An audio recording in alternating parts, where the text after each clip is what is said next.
भारत और चीन के रिश्तों में आई नई गर्माहट व्यापार की दुनिया में एक बड़ा मोड़ ला सकती है। गुजरात की गिफ्ट सिटी, जो भारत का पहला अंतर्राष्ट्रीय वित्तीय केंद्र है, जल्द एक ऐतिहासिक कदम उठाने की तैयारी में है। यहाँ मौजूद बैंक अब शायद एक ऐसी विदेशी मुद्रा में लेन देन कर पाएंगे जिसने हाल के समय में पूरी दुनिया का ध्यान खींचा है। सरकार और आईपीएससीए इस प्रस्ताव पर गंभीरता से विचार कर रही है और बैंकों के बीच उत्साह साफ दिखाई दे रहा है। लेकिन अब सवाल ये है कि क्या गिफ्ट सिटी में युवान की एंट्री तय है? तो चलिए इस अपडेट को डिटेल में जानते हैं। लेकिन आगे बढ़ने से पहले एक रिक्वेस्ट है कि जो भी लोग इस चैनल पर नए हैं वो हमारे चैनल को सब्सक्राइब ज़रूर करें। इस काम के लिए कोई पैसे नहीं लगते हैं, बल्कि इससे हमें मोटिवेशन मिलता है। तो चलिए आगे बढ़ते हैं। भारत और चीन के बीच रिश्तों में नरमी आई है। इसी के साथ भारत चीन को बड़ा बूस्टर देने की तैयारी में है। इसके तहत Gujarat international finance tech city यानी गिफ्ट सिटी में मौजूद इंटरनेशनल बैंकिंग यूनिट्स को ऑफशोर चीनी युआन में लेन देन की इजाज़त दी जा सकती है। यानी गिफ्ट सिटी में युआन की एंट्री का रास्ता साफ हो सकता है। भारत सरकार और international financial services centres authority यानी आईपीएससीए इस पर विचार कर रहे हैं। ये सुझाव बैंकों की ओर से आया है, वो इसे एक बड़ा मौका मान रहे हैं। इकोनॉमिक टाइम की रिपोर्ट के मुताबिक ये प्रस्ताव अक्टूबर महीने में सरकार और आईपीएससीए को दिया गया था। कुछ बैंकों ने इस बात पर जोर दिया कि ऑफशोर चीनी युआन एक ऐसी मुद्रा है जिसे अंतर्राष्ट्रीय स्तर पर काफ़ी स्वीकार किया जाता है। इसलिए इंटरनेशनल बैंकिंग यूनिट्स यानी आईबीयू को इसमें लेन देन की अनुमति मिलनी चाहिए। बैंकों का मानना है कि इससे वो अपने ग्राहकों को और भी ज़्यादा तरह के उत्पाद और सेवाएं दे पाएंगे। चीनी युआन दो तरह के होते हैं, सीएनवाई और सीएनएच।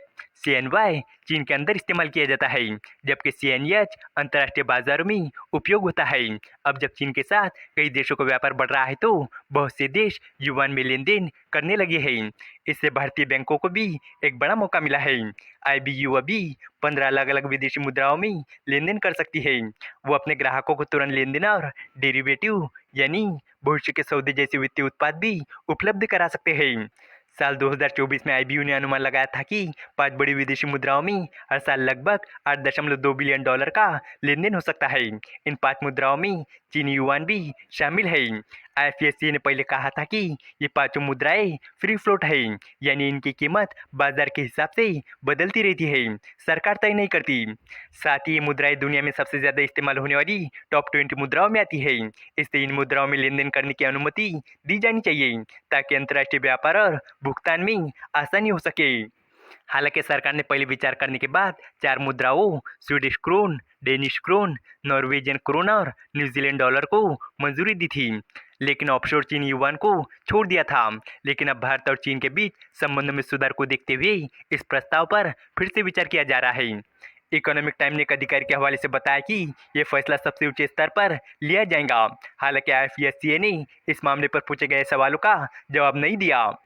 एक्सपर्ट्स का मानना है कि युआन रुपये लेन देन की अनुमति से दोनों देशों को फायदा होगा। इससे ऑफशोर बाजारों में दोनों मुद्राओं की लिक्विडिटी बढ़ेगी। यह ऐसे समय हो रहा है जब डॉलर अभी भी ग्लोबल व्यापार में हावी है, भले उसे चुनौती देने की कोशिशें चल रही है।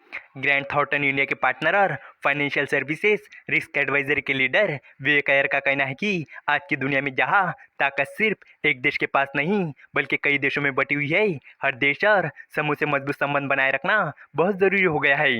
उनके मुताबिक व्यापार के लिए किसी देश की मुद्रा को मान्यता देना यानी उस मुद्रा में लेन देन करना संबंधों की शुरुआत और उन्हें मजबूत करने का सबसे अच्छा तरीका है।